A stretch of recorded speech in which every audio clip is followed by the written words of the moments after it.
When I read books to my children, they have this habit, it's almost a ritual, of asking the same question every time or responding to in the same exact way to the same pages every time we read a book.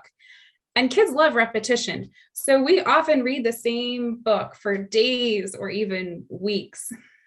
This Julian is a Mermaid just came out of the rotation, I think.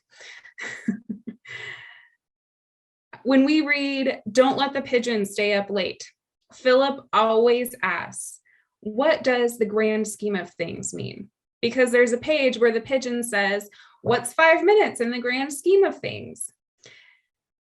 He has asked me this question countless times. I have answered it countless times, and he knows the answer, but he still, every time we read it, asks the question. So I recently introduced Annabelle to the book Where the Wild Things Are. And when we get to the pictures of the wild things, she points at each one and says, monster teeth, my teeth, monster teeth, my teeth. Now, if you remember the book, there's like 4 or 5 wild things on a page. And so this slows down our reading of the book quite a bit, which could be frustrating as we're trying to move into nap time or bedtime. But she's the 3rd child, and I've simply surrendered because changing the ways that the kids read these books is clearly a losing battle. So when we get to the wild things, I settle in, I take a breath, I watch her interact with a book that I love, and I choose to rest, to just be, and ground myself in that little daily moment with her. In the tumultuousness and uncertainty of this past week, I'm wondering if you have had little spaces to ground yourself, even if only for a moment, to simply be, not distracted, not thinking backward or forward. Since we're talking about it right now, you may want to try to center yourself, to feel where your body is at, to appreciate this time that you have, this moment. To remind yourself that you have everything you need in this moment for life, and to breathe. I've needed some extra moments like that this week, in addition to the moments when I've been thinking about monster teeth. Not long or involved self-care, not even 5 minutes, but pausing to watch the snowfall or the clouds move across the sky, to watch a bird outside or the way the trees move in the wind, to rest and to breathe for just a few seconds, to feel my gratitude for God and for life. That was the only way I felt these transfiguration scriptures could speak to us in our world this week. To remember that the holy is quite close all the time. Because these grand moments of God's glory manifesting in physical appearance are so distant from my fears about war and nuclear weapons. So distant from the exhausting and never-ending, ever-changing risk calculations of COVID as the rules shift again and again. So distant from the political positioning and games played for power using the very lives of queer, trans, and non-binary children as pawns. And yet, the holy is right there, right here, right behind the veil, ever present in every moment, ever present with us in this moment now. This event of Jesus' transfiguration is the turning point that moves us from the unveiling of Jesus' identity as Christ toward Jerusalem and his death. It is the pinnacle of revealing who Jesus is in Epiphany. And it is the vision of Christ that will so sharply contrast Christ on the cross. And yet it will be reflected again and again in Easter and in the Ascension. Because somehow all of these things are the Messiah. glory and sacrifice, resurrection, and a connection to something beyond the life we experience here on earth in these bodies. With all the cosmic and spiritual weight attached to Jesus' transfiguration, I like that we pair it with Moses' transfiguration, because Jesus is human and God. And so we can easily think of his transfiguration as connected specially to his holy, godly self. But Moses is simply human. Of course, he's a very outstanding human. He's a prophet, a leader, a priestly figure. He has unique access to God. But in terms of his humanity, he is completely like us, completely human. And yet something happens to him when he has been talking to God. He is transformed through and through, so that the transformation is evident even in his physical appearance. Transformed so that others can immediately tell he is transformed. He glows. I don't know how you picture Moses and Jesus in these two stories, glowy Jesus and glowy Moses. Angel-like, maybe alien-like, glittery, or like the sun or diamonds. Let's be honest, it's weird. Maybe it's weird because the Israelites didn't have, and the disciples didn't have language to describe what they had witnessed. And so they used words like shining and dazzling because those are the only words they had. And we're left trying to imagine a face transformed by an encounter with God that leaves the person terrifying to look at in their brightness. A person suddenly shrouded in dazzling white so that Peter wants to memorialize the place. Unable to picture this, I turn to the creation stories of Genesis to make sense of it theologically instead.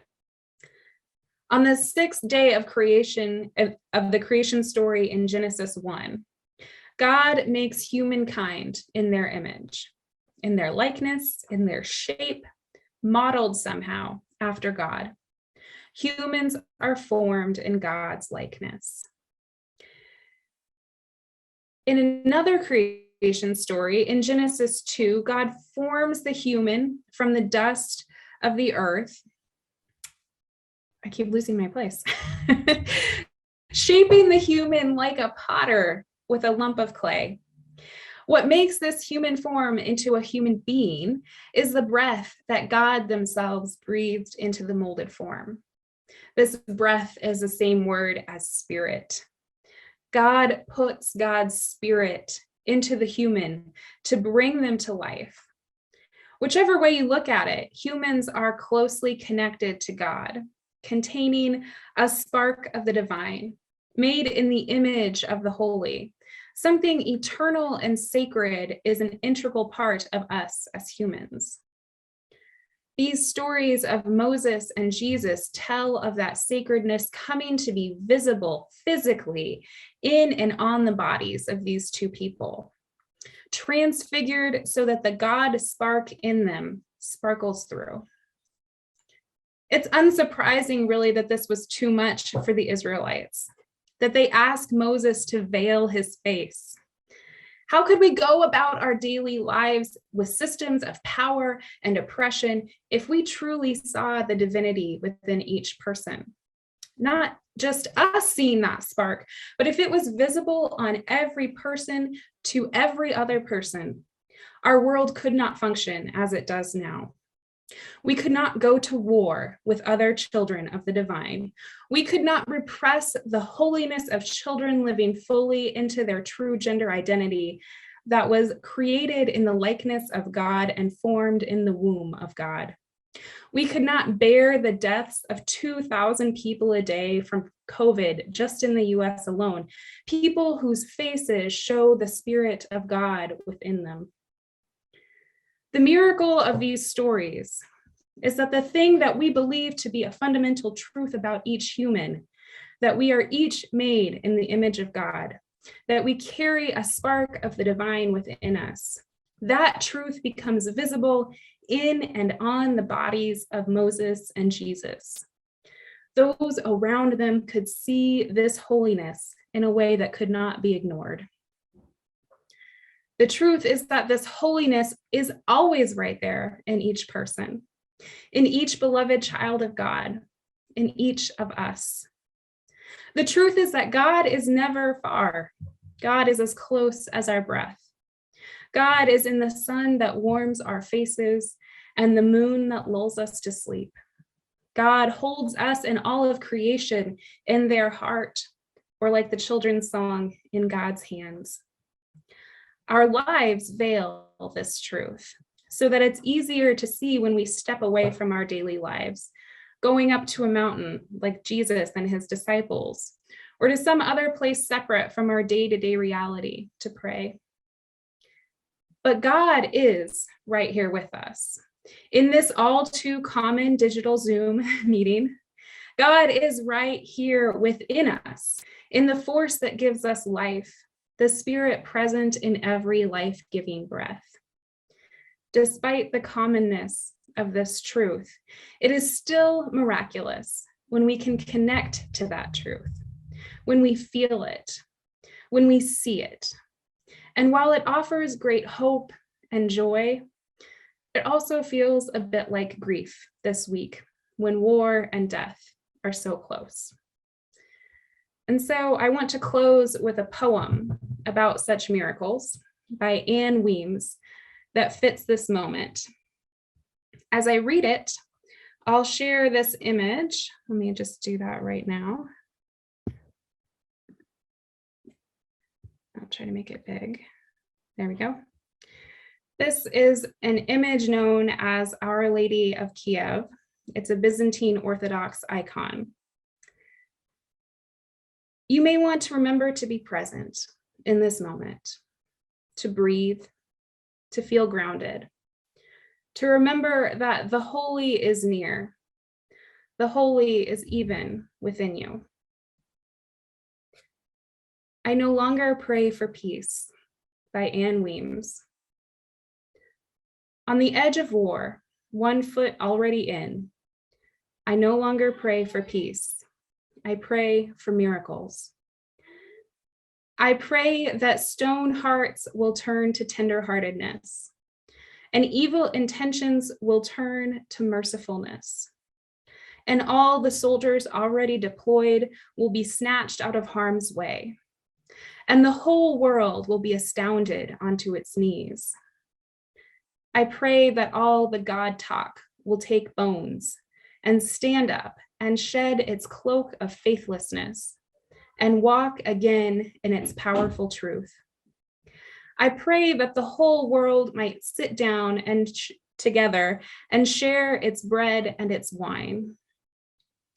Some say there is no hope, but then I've always applauded the holy fools who never seem to give up on the scandalousness of our faith, that we are loved by God, that we can truly love one another.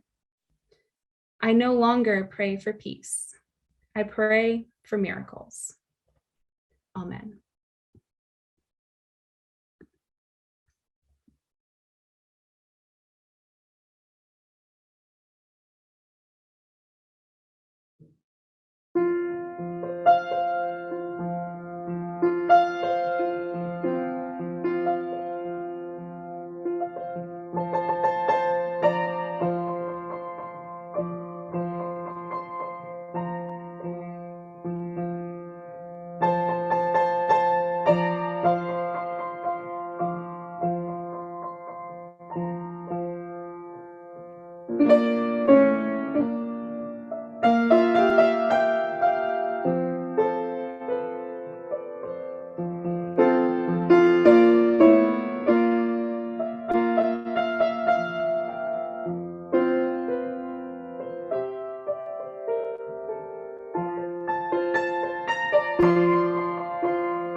Thank you so much, Ron. That was wonderful.